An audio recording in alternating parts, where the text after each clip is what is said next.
last time, if you were here, and it's not necessary that you were here, but we discussed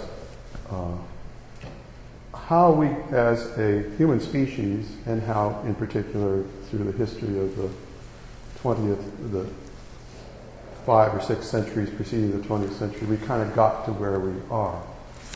And I just thought I'd kind of bring the two central things that we learned there forward. Our evolutionary legacy is that we are the inheritors of something called zero-sum and winner-take-all politics. Now, if you know your Bible, I can remind you what zero-sum is about, because I can use Palestine and the Middle East during the period after agriculture was brought forward. People still did a lot of herding as the principal source of food and clothing. Herding sheep. Sheep are a big deal in the Bible because they were kind of more than bread, the staff of life. So the Middle East was populated by peoples of various kinds who came both from the north and from the south, and the Israelites were one of those peoples. And it's a very fragile ecosystem. It's not the Midwest of the United States that produces all this tremendous amount of wheat because it has this great climate of sun and moisture. Moisture is very scarce in the Middle East. You have olives, and in very special places you have wells. You might remember in the Bible reading about the well of various people, the well at Beersheba and so on. And otherwise, it's very bleak.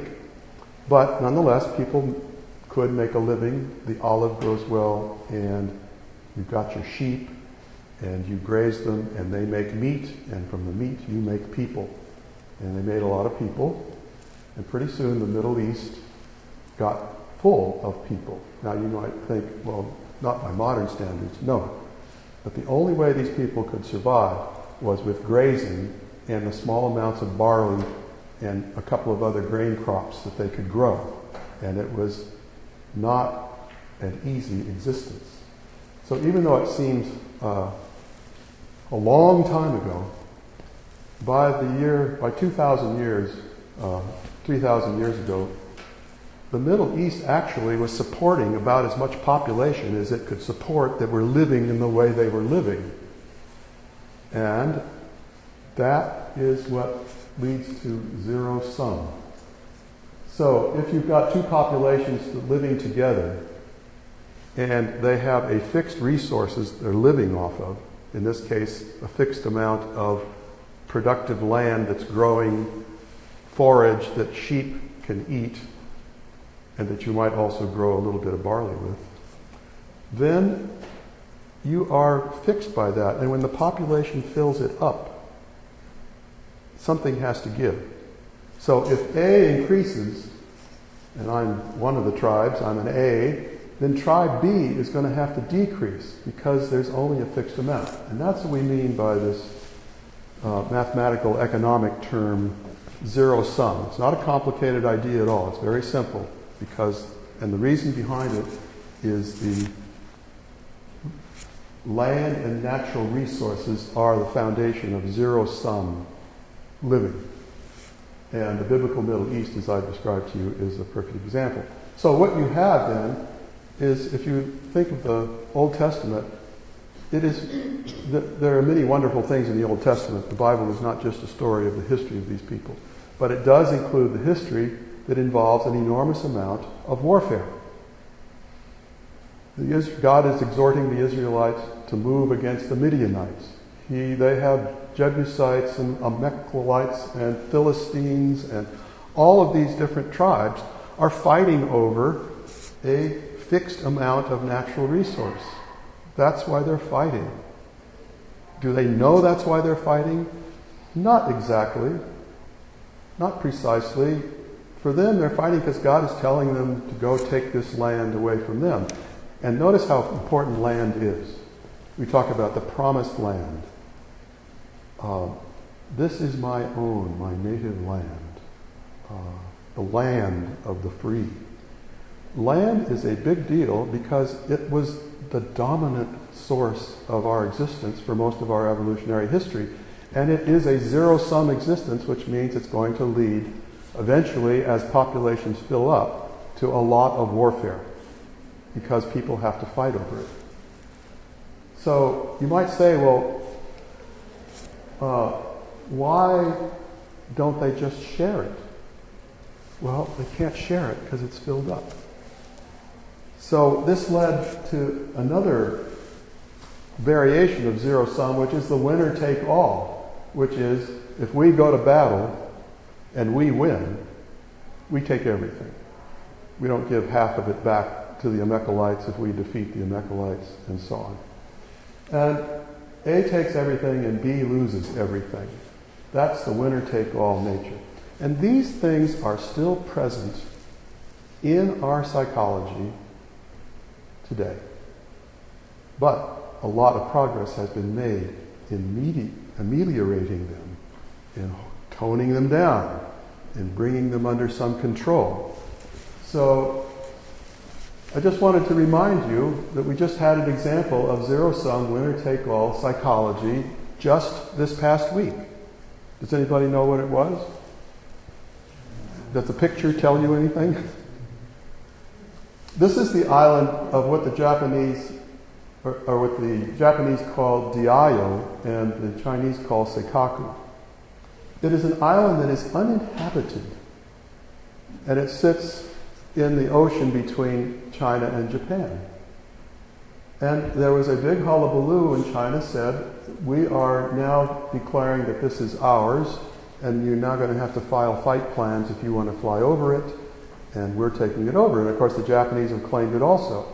So then the US sent B-52s flying over it, and there's a huge kerfluffle because there's only one island.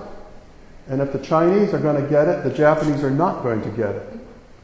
And you might say, as some people did, in these kinds of ocean disputes, this isn't the only one, but where we have these island disputes, maybe we should have them come under a kind of common protectorate that would be administered through the United Nations. Brilliant idea. But do you think this idea is acceptable to many people today? No. But it is an important lesson they're going to have to learn if they don't want to live with the kind of miserable existence of warfare.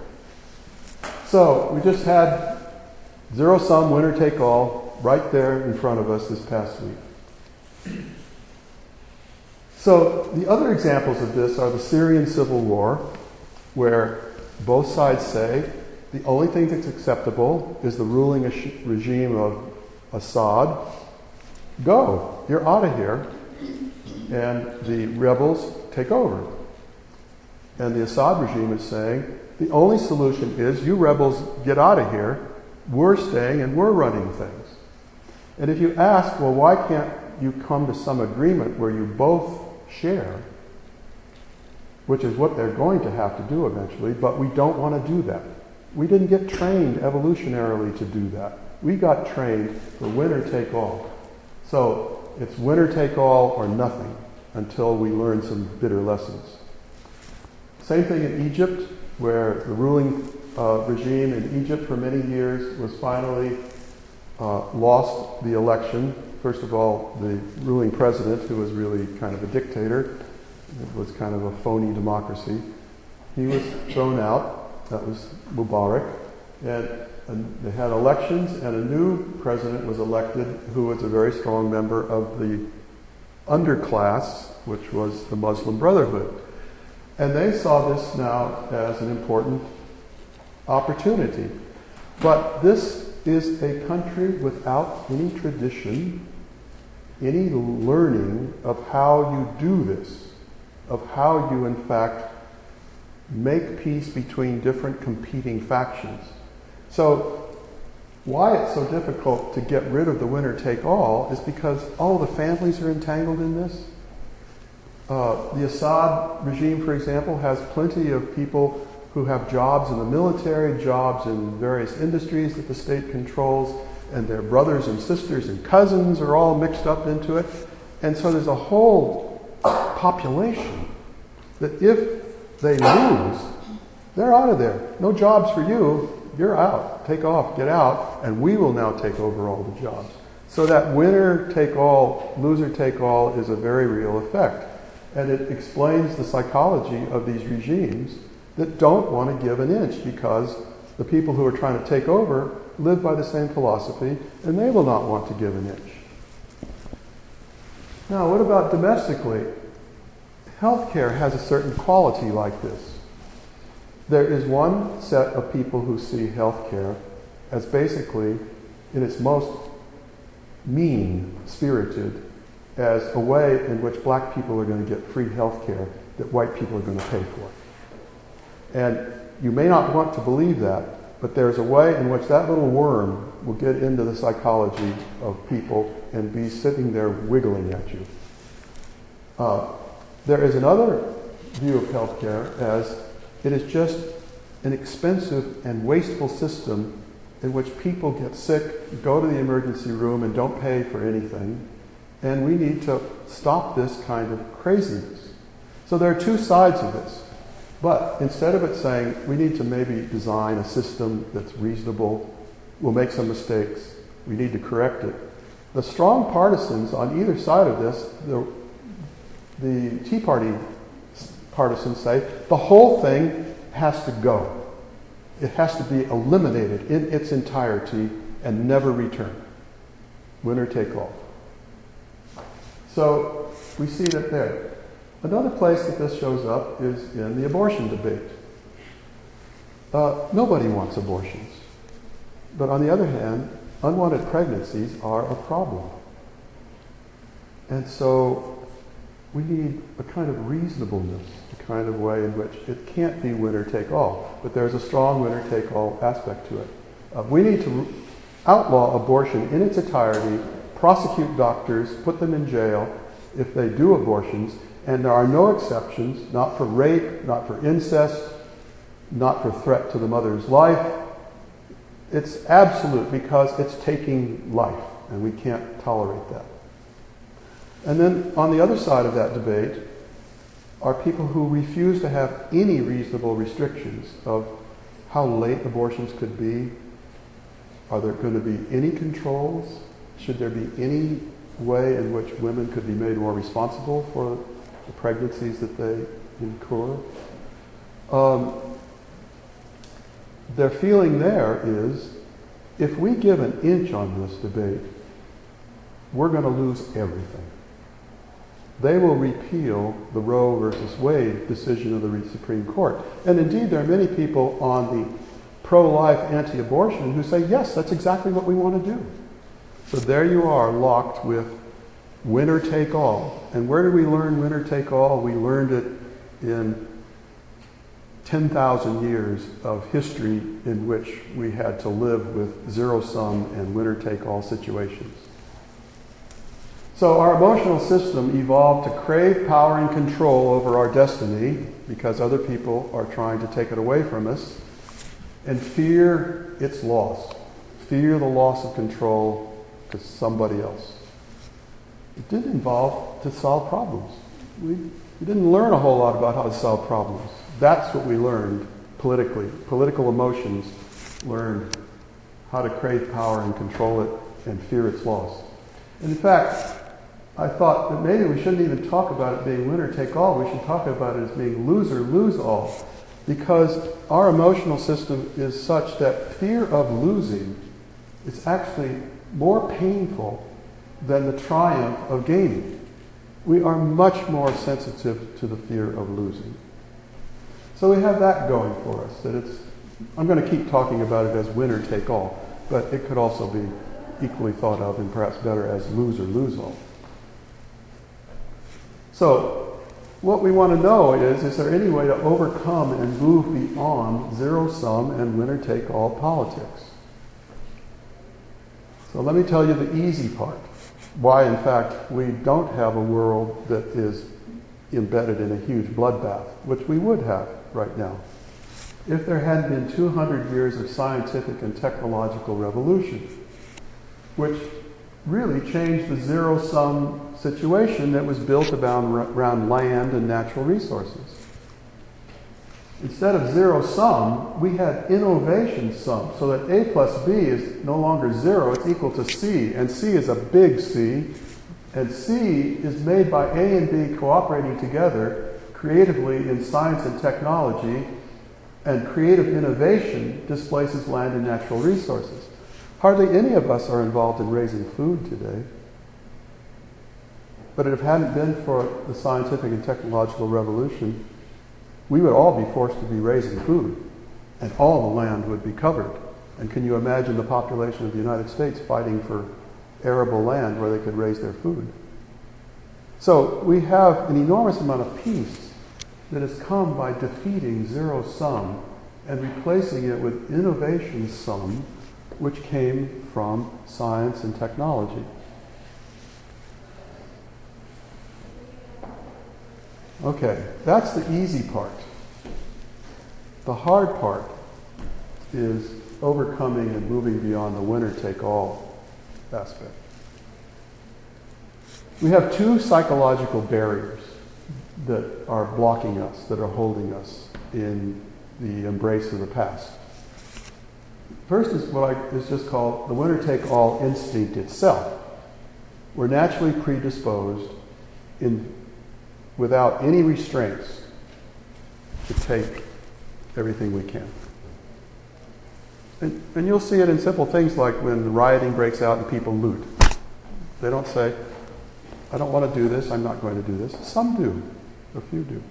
Otherwise, it's take what you can get because there's no restraint. So that's pretty understandable. I think I don't have to explain what that's about. But there's another very important psychological barrier which you may not know about and which I'd like to explain to you. It's called the moralization gap. And when I explain it to you, you instantly understand it. The moralization gap is that in any kind of interaction that we have between individual human beings, as well as groups interacting with each other, something can happen where something is perpetrated on one by the other. And we usually call that the perpetrator and the victim. It happens constantly. Sometimes it's serious, sometimes it's just a minor thing. So, the moralization gap is that the perpetrator's understanding of what is taking place and what happened is never equal to the victim's understanding. There is a gap. It's universal. It's part of our human psychology. Let me just illustrate it with a couple of little narratives here. You'll instantly recognize this. At the time, I had good reasons for doing it. Perhaps I was responding to an immediate provocation. Or I was just reacting to the situation in a way any reasonable person would. I had a perfect right to do what I did, and it's unfair to blame me for it.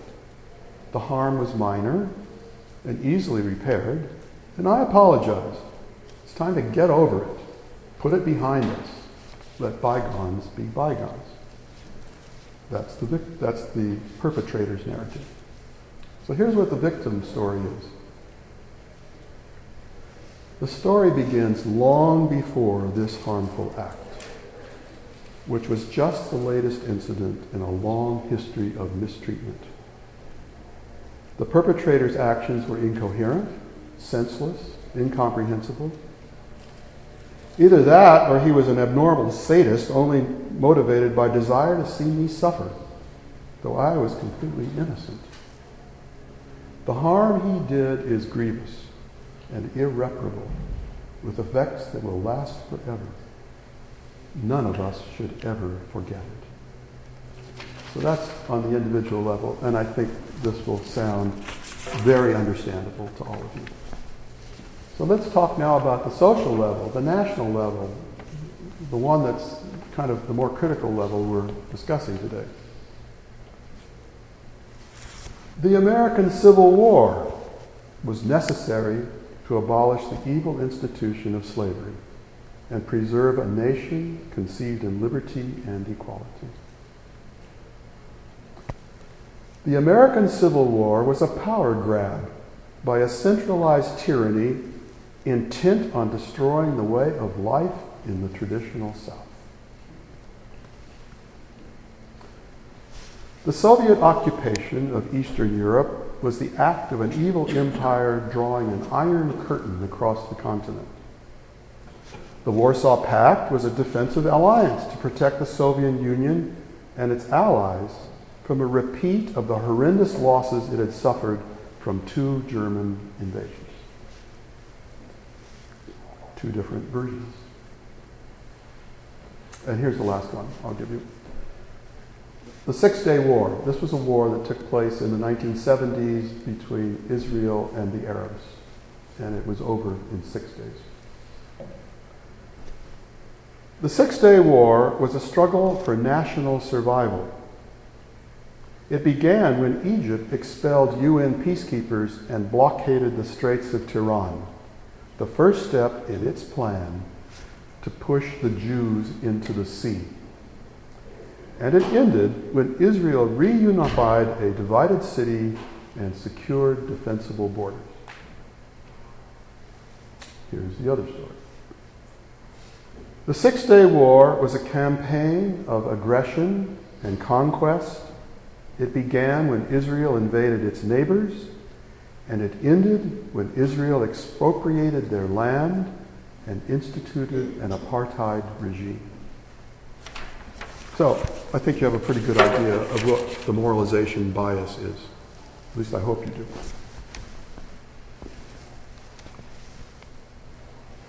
So, how do we handle this moralization gap? Because it goes on all the time. We do it. So how do we do it? How do we make it work? We do it with self-deception. Here's how it works. We misjudge the harmful acts we personally perpetrate on others.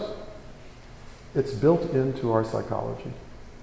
It's not that there's some good people who do that and some bad people do that and good people don't. We have to confess that we all are built this way. And when it comes to social acts, we overwhelmingly misjudge the harmful acts we as a society perpetrate on other societies. Now, I'm using we just because we happen to be here. But this is true for everybody. I could be giving this talk in Afghanistan, and I would be talking about we Afghans.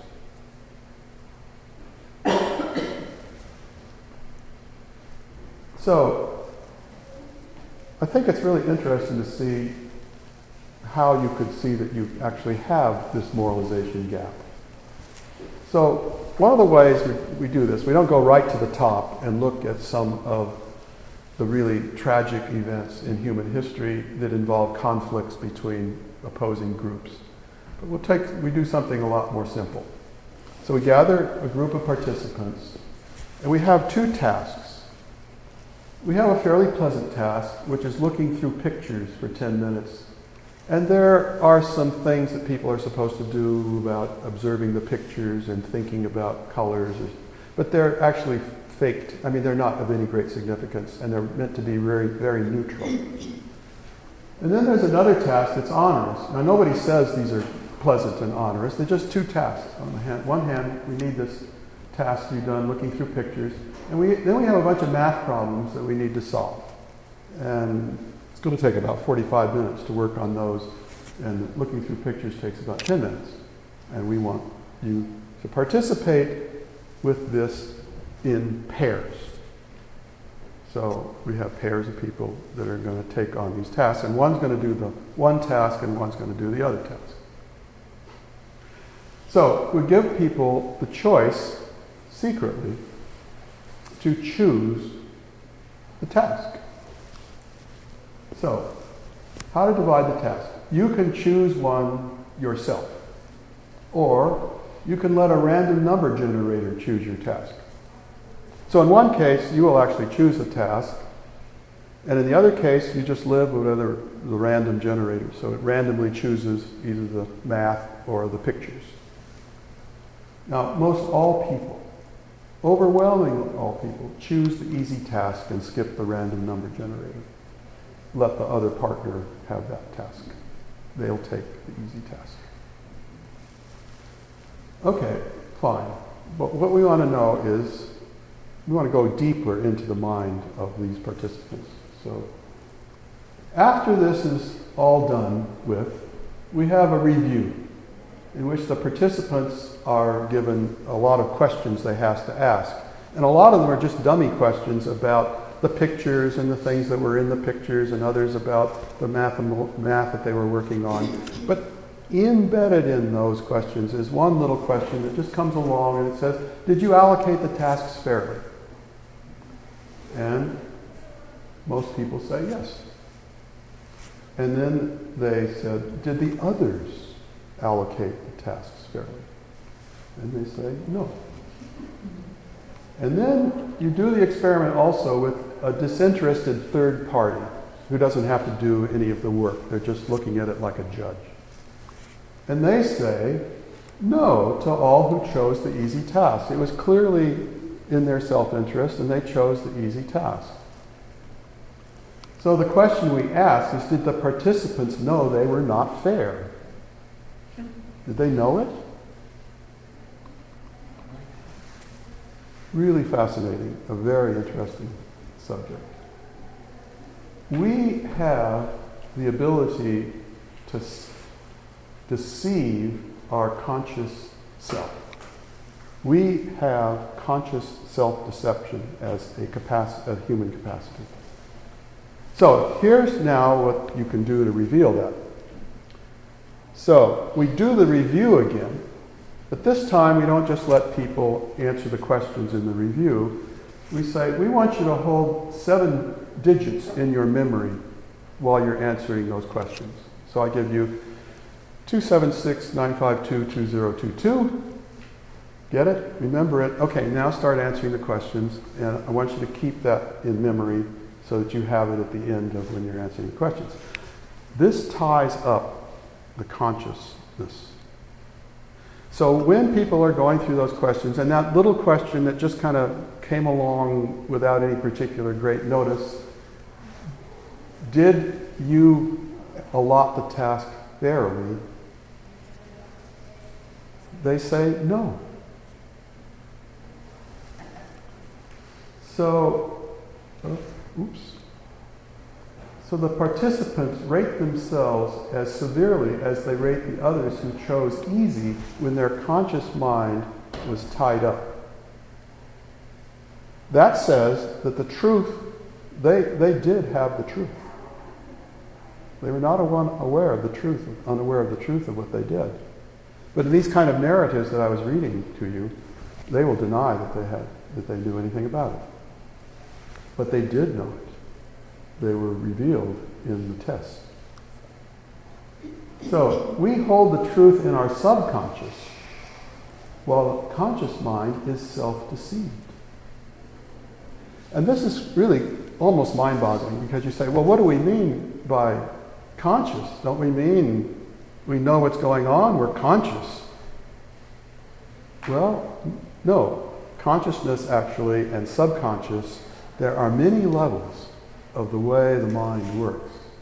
And I'll put in a little notice about the series that will be starting next year in January. It will be a series that will begin with how we understand consciousness, all the ins and outs of consciousness. Consciousness, is it a mind? Is it the soul? What is the subconscious? How does that work? So this little advertisement for next year.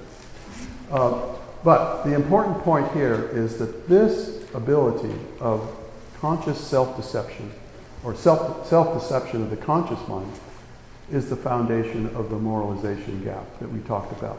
Why the perpetrator and the victim never see it the same.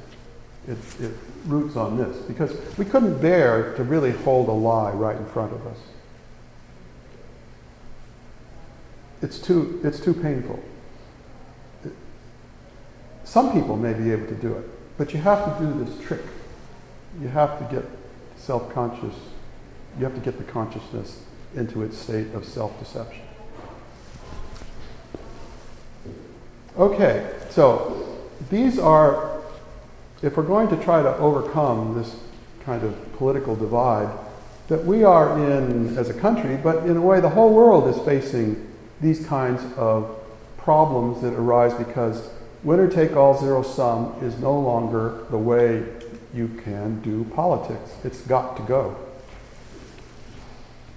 So I thought I'd say something about extremism and ideology in winner-take-all. And the question is, are human beings like sheep? The reason I bring it up is because we have a little bit of an ideology extremism issue going in the present situation. These are actually the several tens of, I can't remember how many there were, of the congressmen, the sort of Tea Party congressmen, out of 400 and some, who voted to shut the government down. And so they're scattered in the population, but you should notice that there are these districts are overwhelmingly rural. They are not city districts. All the big cities on the East Coast are out of it. All the big cities in California, you can't see the whole map of California here. These are 3 counties in California that are very sparsely populated. And they have a whole different mentality, really, for the most part, compared to the San Francisco and Los Angeles areas. And also Washington State and Oregon State, where there's a tremendous high-tech population of computers and medical research and so on. They're not represented. These are largely rural districts. Okay. So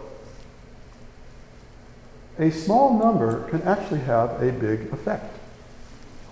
If you have a few true believers, and most people are sort of mediocre skeptics, they could kind of go either way. This leads to the situation in which we see that there could be the power of the crowd playing a kind of interesting role.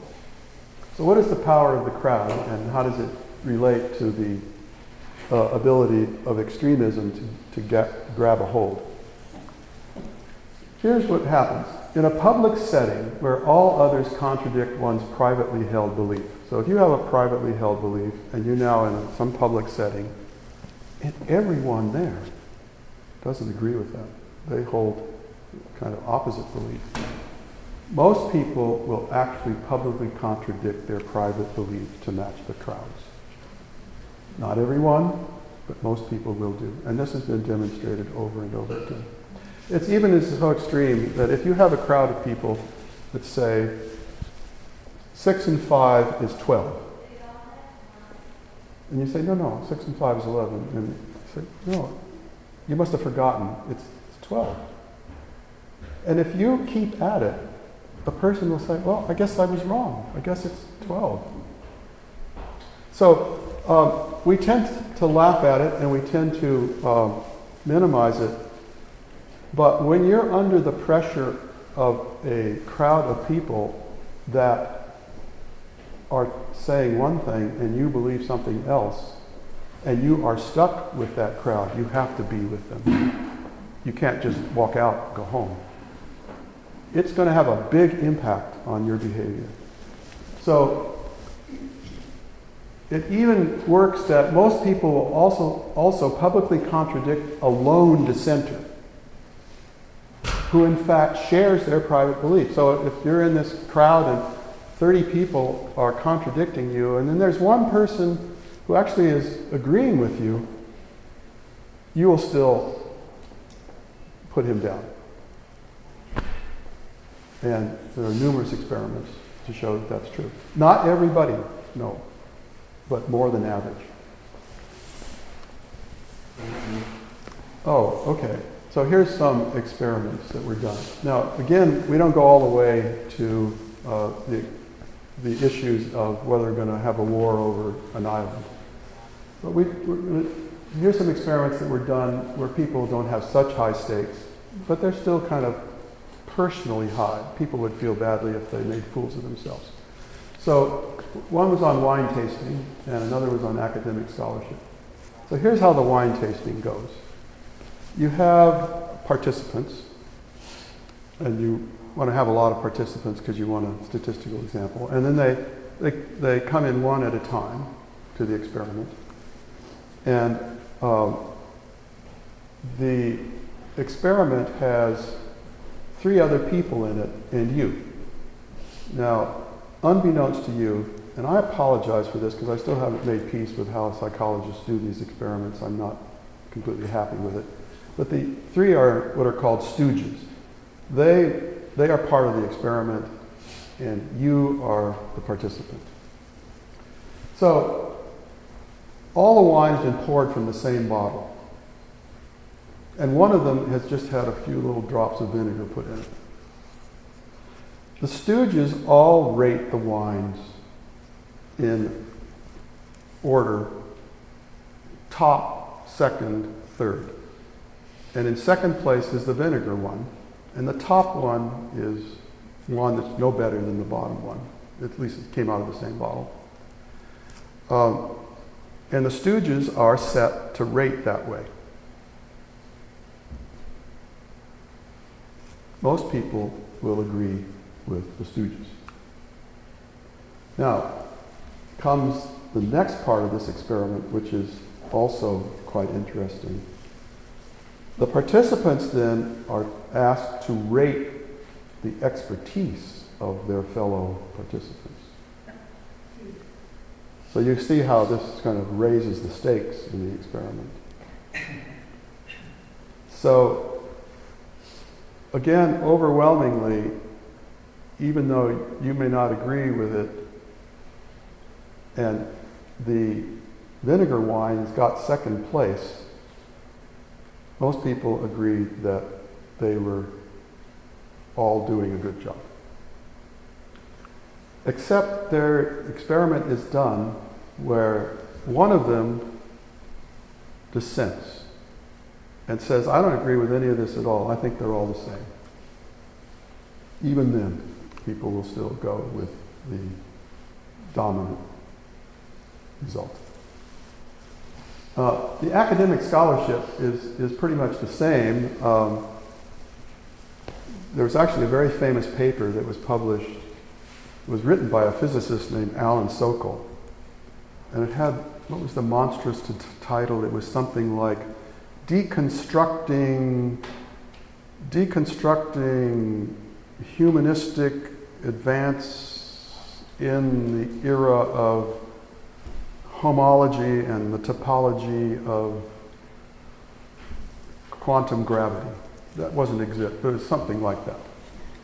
And it was just full of baloney. It was just absolutely full of baloney. But it wasn't. But it sounded good.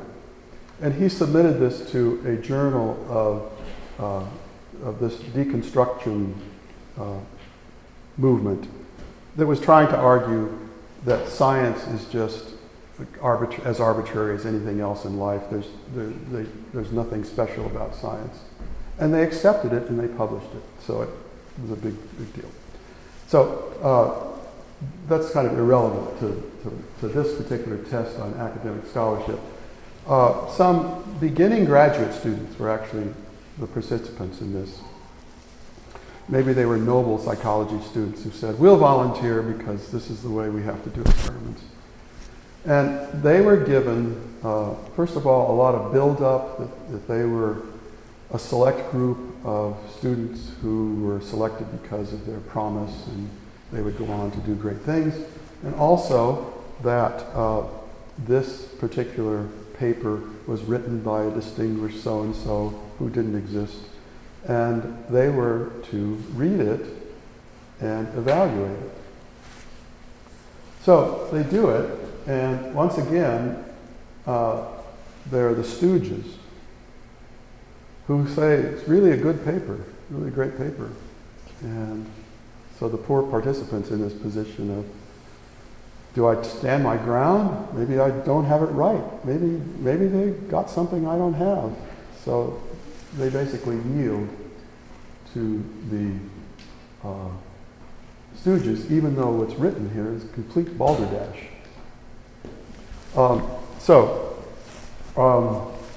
We have experiments that show that the crowd, the group, can overpower individuals, even when the individuals know that they're in some sense right.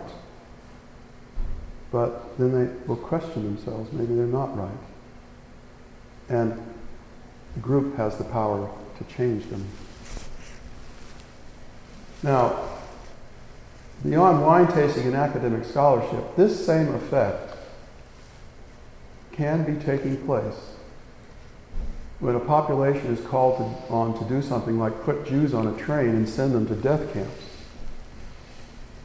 There are lots of people who are going to say, I don't like this, I don't want to do it, but maybe I have to. Or attack, confiscate their land, and drive out a population, which has happened time and time again. So, we see that this moralization gap can be further sustained by this way we have of letting a crowd or a group have control. So, can a society be taken over by a belief system that the majority of its members do not individually hold? Let me just insert here some research in which we find that people will publicly endorse beliefs they do not privately hold to make themselves look sincere. This is another line of research in which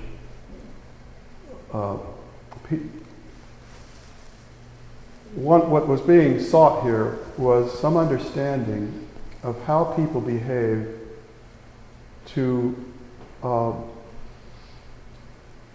function in the group, to not be subject to sanctions from the group or to be disliked by the group, but to be part of the group.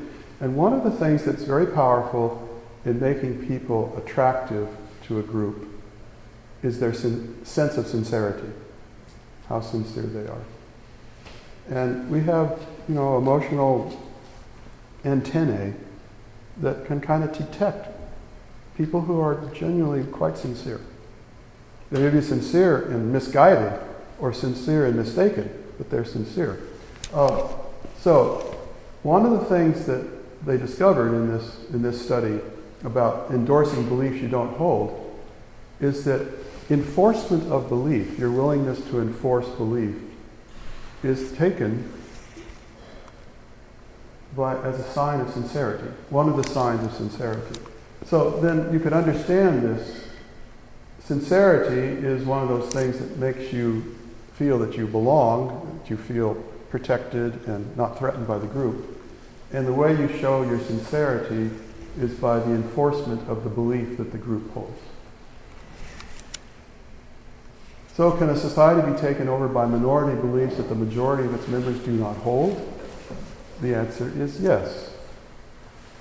I think that's harder and harder to do because in the past, isolated populations in cities and neighborhoods did not have such long-range connections to other parts of the country or to other parts of the world.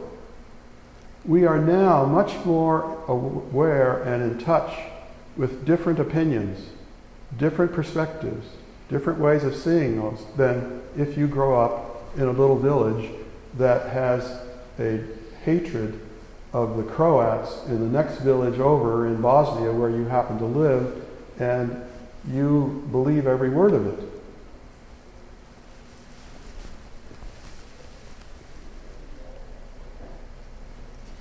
Okay, so those were two little chapters that I put in here to kind of raise our level of understanding about how to deal with what we face.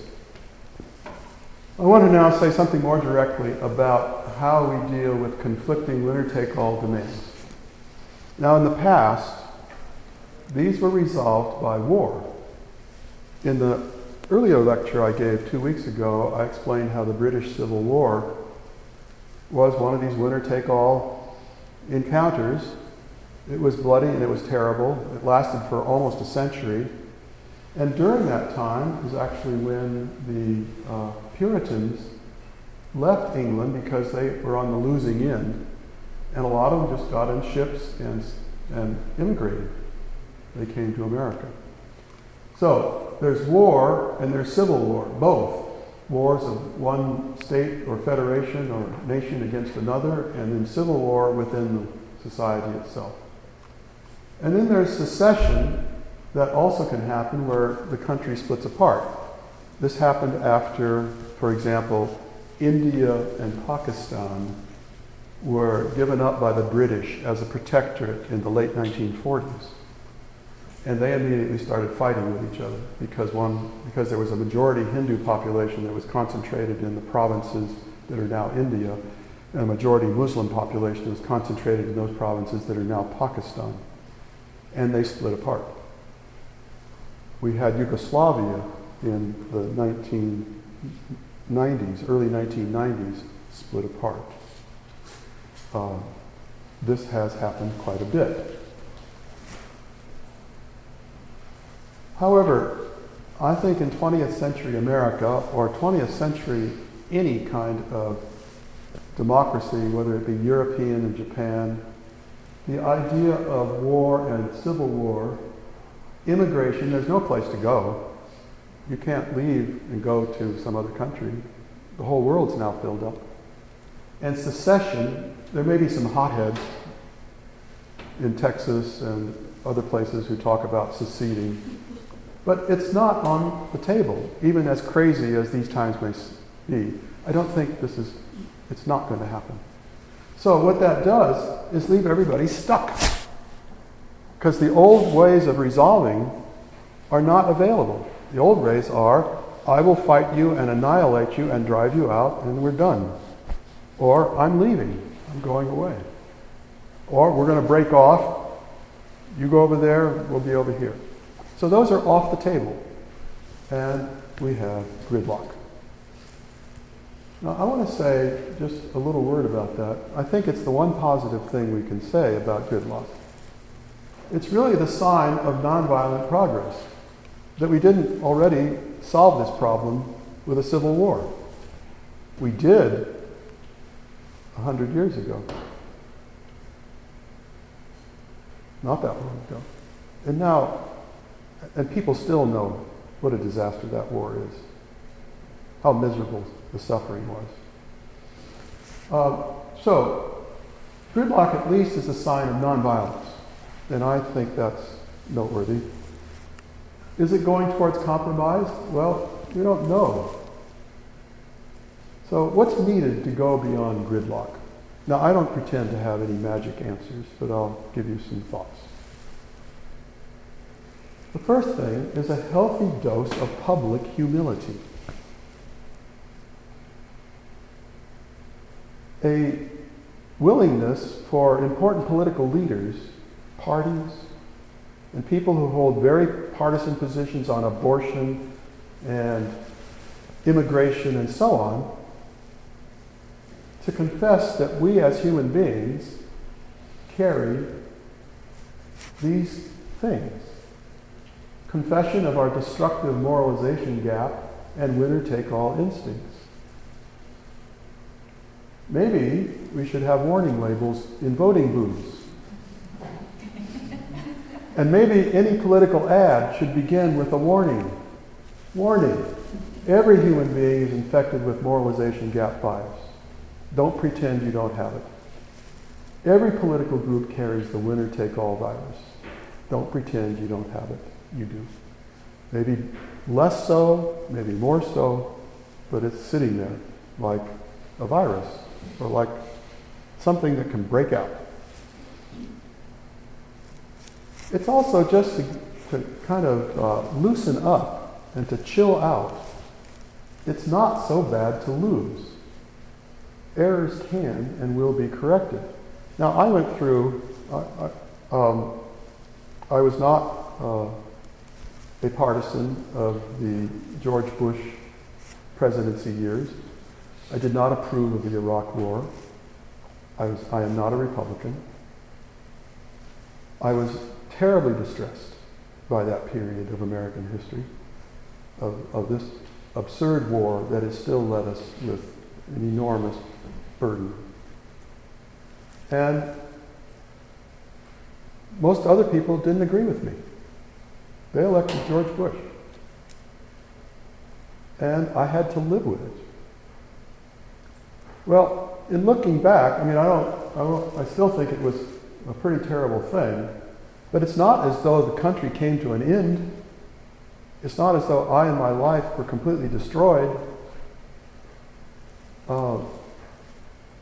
So we have a tendency right now to think that the world will end if immigration reform goes through.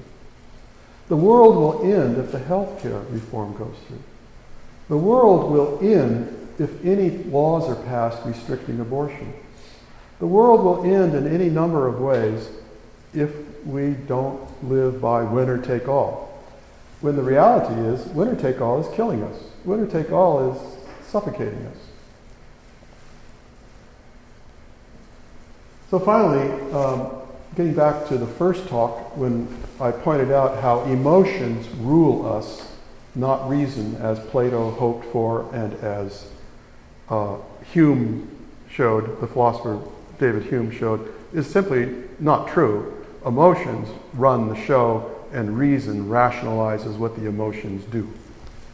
Thomas Jefferson had a dual model in which he thought emotion and reason should be cooperating. Now, all the experiments we do and the behavior we see tells us that they really don't. They barely can do that. But maybe they barely can. Maybe they're just getting started. After all, even though the arguments that people offer to one another on opposing sides have almost no chance of changing any minds. They're not stupid. Well, some might be stupid, but they usually try to have some facts. They try to have some reasons why they want to do things. People can argue, for example, that the institution of a massive public welfare system after the Second World War led to the destruction of lower income families when men went off to form gangs and women on welfare were just single women trying to raise children. And all it did was increase the legacy of poverty. It's not a stupid argument. There's lots of things that you can say to qualify it that's maybe a little more complicated than that, but it's not stupid. And those people on the right who really firmly believe that could be granted some credit for having a position that's not particularly ridiculous.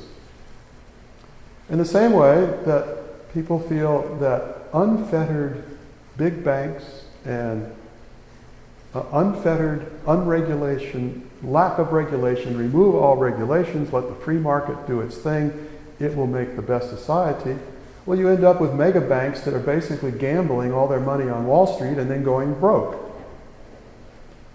Well, there is a very reasonable argument to be made that this is crazy, that there need to be some regulations of big banks.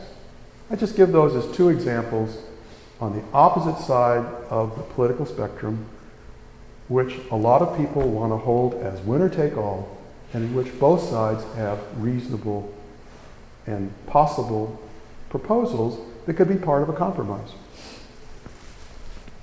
And I think with Thomas Jefferson is where I'm going to end. So thank you, and we will have questions, comments, discussion, whatever. Any comments or questions?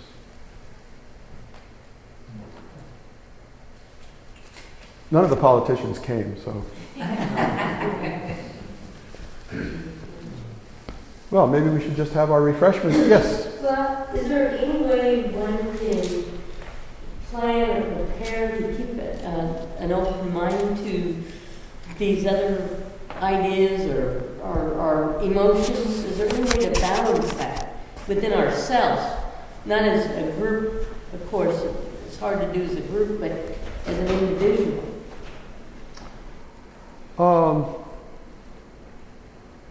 Do a favor for someone that you're opposed, that has beliefs that are opposed to yours, if you can. Anna, who is it said you can't hate someone you've done a favor for? Was it Tolstoy? No. Tolstoy. You know the novelist Tolstoy? Yeah. So if you do a favor for someone, it changes the dynamic. It changes the dynamic in the person, and it changes the dynamic in you. Because it's not the idea to change my thought or my emotions, but to be more open to their emotions. Well, it has to be a two-way street, doesn't it? And really that's what we're looking for, is a two-way street. We have a national kind of madness that's raging. It's like a fever in which what we're doing is try to kill off people who want the street to be two-way. Get rid of people who want to compromise. There are, and I don't mean to be partisan, but this is particularly true in the Republican Party right now, in which they are saying the worst enemies of us, our worst enemies are moderate Republicans. Yes. We need to get rid of them. So, but even a person like that, you can follow your mother's advice, which is never talk politics or religion with friends. But I would modify that. Shift the subject to something else. Shift the subject to something else. And where, in fact, you can comfortably talk and kind of agree, and it's actually really important. So, shift the subject. It doesn't mean it's verboten. It doesn't mean you can't ever do it. But you got to go at it kind of gingerly. And one way that really helps is to shift the subject to something you both like, both enjoy. Yes? There are several very clear examples of what you just referred to as doing a favor for your rival. Yes. Or your enemy. Yes. In Doris Kearns Goodman's book about Abraham Lincoln, I'm blanking on the title, something of rivals, but if you remember your history, Lincoln formed his first cabinet to include the three men who fought him for the nomination as president, and various other people who really were not identified with his side of the Republican Party. And over and over in the first 2 or 3 years of his presidency,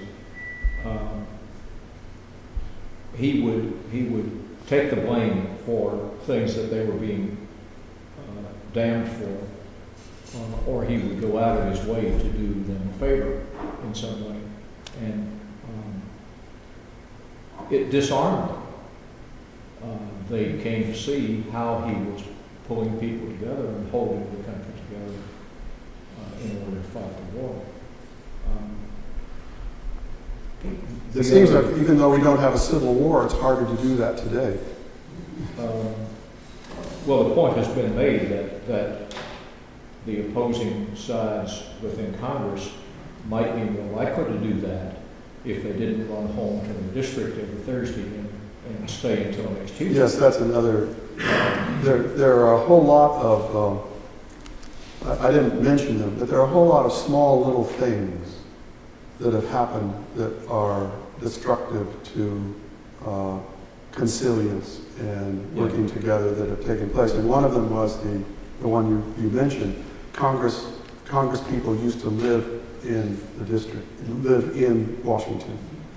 And when Newt Gingrich came in, and became Speaker of the House, he abolished that, and he purposely wanted them not to mix with the other party and to go home to their districts.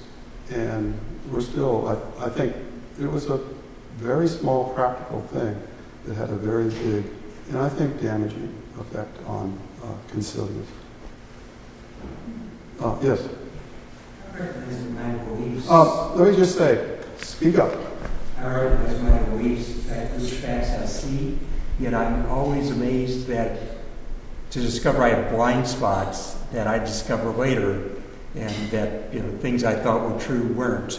Is there a way to figure out that would go, you're running on belief versus fact? Practice. Practice? Yeah, I think it's almost like,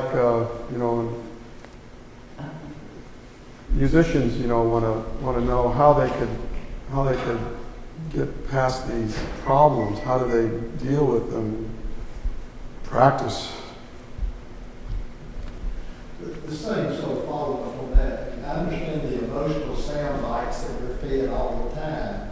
But where do you go if you want to check out a sound bite to see if it's true or not? I mean, What's it called? PolitiFact? PolitiFact. Any idea? Scopes.com is my favorite. PolitiFact has a good reputation from all sides. Well, not the crazies. Nothing will satisfy the crazies, but PolitiFact has got a pretty good reputation. Yes. What about gerrymandering? Gerrymandering. I'm glad you asked because I meant to check on this further. Did everybody hear the question? What about gerrymandering? Because I felt that this was a really big problem that won't get solved until the country continues to fill up with more people.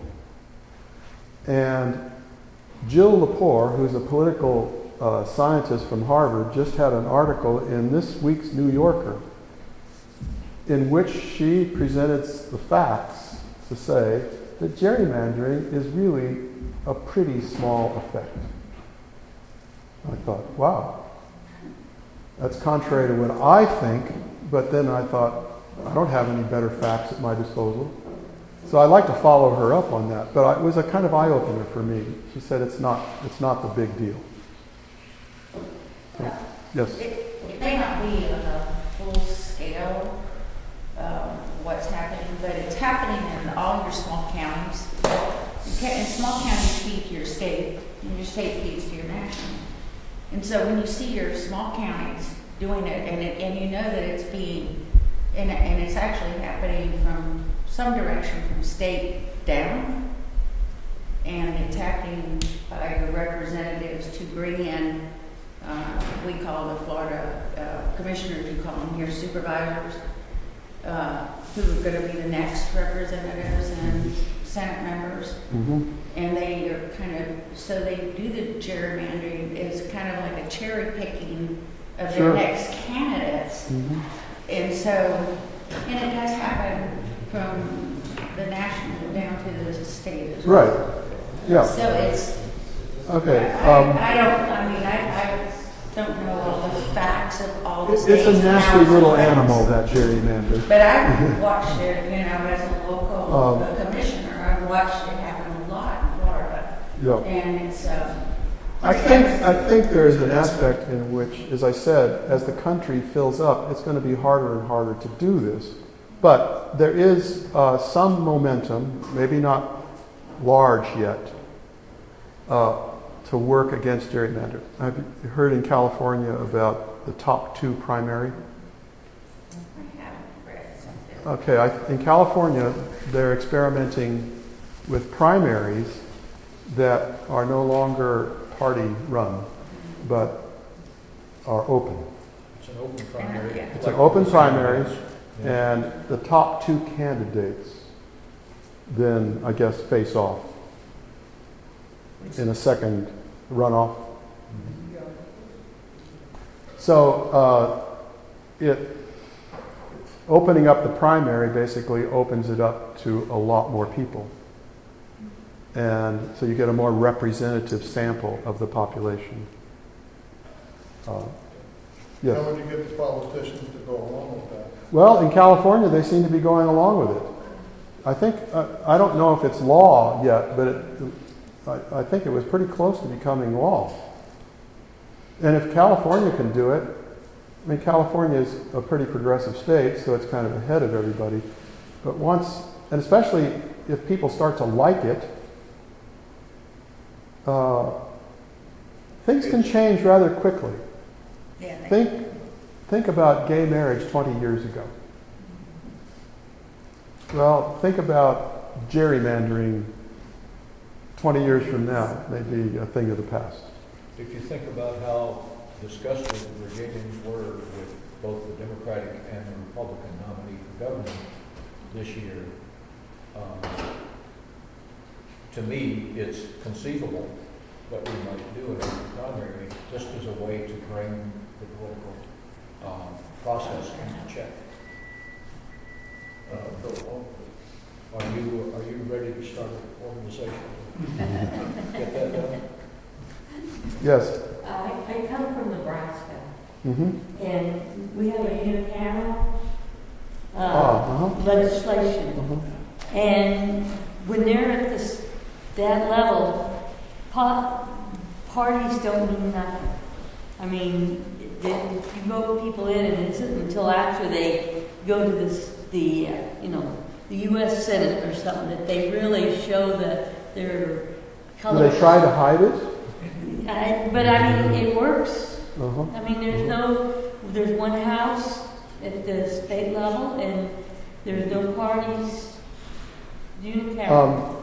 Are people in Nebraska pretty happy with it? Yes, Uh-huh. we've had it. Interesting.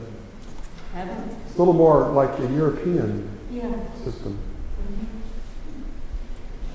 Yeah, Florida has done a lot with different ways of doing the Democrat, the primaries. Mhm. And now the signs don't have to say Republican or Democrat on your signs that you're putting out. I think the they ought to- party is being played down. I think they ought to let a computer program do the districting. It should be done by robots. Well, the computers are doing it now. The power is in who programs the computer. Exactly. Well, but you would make an algorithm that is not designed for. You can make a simple algorithm. Do you know the ratio of? Suppose I have a shape. Now the gerrymander is called a gerrymander because it's like this, right? So it's got a certain area inside, and it's got a certain length around its perimeter. Well, you can have the algorithm minimize the ratio of the perimeter to the area so that you're not allowed to make a shape like that. The computer can't choose that kind of shape. It has to choose a shape that's more like a circle. No problem. Okay, let's have some refreshments. Thank you.